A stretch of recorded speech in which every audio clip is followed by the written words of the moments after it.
ગુજરાતના ગૃહમંત્રી એકવાર નહીં અનેકવાર બોલી ચૂક્યા છે કે કાયદામાં રહેશો તો ફાયદામાં રહેશો।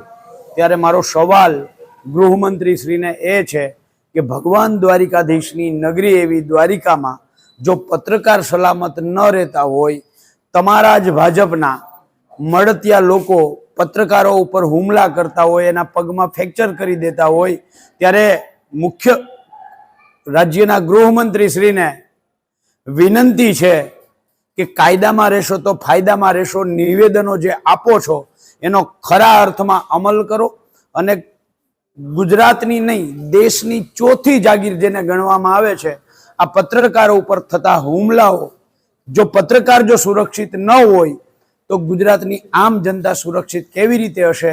એટલે આ ખુલ્લા હાંડની જેમ તમે મૂકેલા છે એ લોકોને કોઈ પણ રીતે નાથો, એમને જેલમાં નાખો અને ગુજરાતમાં કાયદો અને વ્યવસ્થાની સ્થિતિ જે દિન બદિન કથળી રહી છે એને કંટ્રોલ કરો એવી વિનંતી। જય દ્વારકાધીશ।